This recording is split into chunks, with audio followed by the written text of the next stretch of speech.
അപ്പം ഈ ഒരു വീഡിയോയിൽ നമ്മൾ നോക്കാൻ പോകുന്നത് ടെലഗ്രാമിൽ എങ്ങനെ വോയിസ് മറ്റുള്ളവർക്ക് സെൻഡ് ചെയ്യാം എന്നുള്ളതിനെ കുറിച്ചിട്ടാണ്.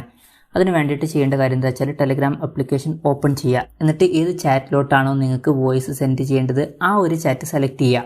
അപ്പോൾ നിങ്ങൾക്ക് വേണമെന്നുണ്ടെങ്കിൽ ഗ്രൂപ്പോ അല്ലാന്നുണ്ടെങ്കിൽ ചാനലോ ഒക്കെ സെലക്ട് ചെയ്യാവുന്നതാണ്.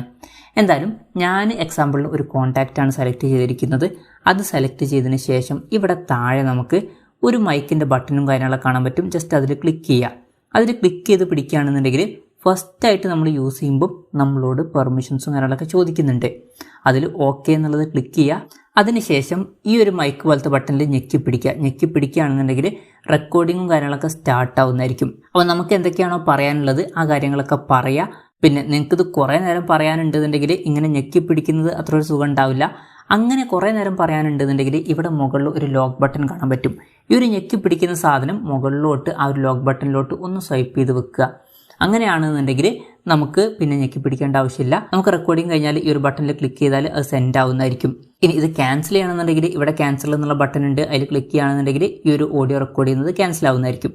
ഇനി സെൻഡ് ചെയ്യാനാണെന്നുണ്ടെങ്കിൽ ഈ ഒരു ആരോ മാർക്ക് കാണാൻ പറ്റും. അതിൽ ക്ലിക്ക് ചെയ്യുകയാണെന്നുണ്ടെങ്കിൽ ആ ഒരു വോയിസ് അവർക്ക് സെൻഡ് ആവുന്നതായിരിക്കും. അപ്പം ഇങ്ങനെ നമുക്ക് വളരെ സിമ്പിളായിട്ട് ടെലഗ്രാമിൽ മറ്റുള്ളവർക്ക് വോയിസ് സെൻഡ് ചെയ്യാവുന്നതാണ്. ഈ ഒരു വീഡിയോ നിങ്ങൾക്ക് യൂസ്ഫുൾ ആയി എന്ന് വിചാരിക്കുന്നു. എന്തായാലും ഈ ഒരു വീഡിയോ പറ്റിയിട്ടുള്ള നിങ്ങളുടെ ജെന്യൂൻ ആയിട്ടുള്ള അഭിപ്രായം ജസ്റ്റ് ഒന്ന് കമൻറ്റ് ചെയ്യുക. അതുപോലെ തന്നെ ഇതുപോലുള്ള വീഡിയോസ് ഇനിയും കാണാൻ താല്പര്യമുണ്ടെന്നുണ്ടെങ്കിൽ ഈ ചാനൽ സബ്സ്ക്രൈബ് ചെയ്യാവുന്നതാണ്.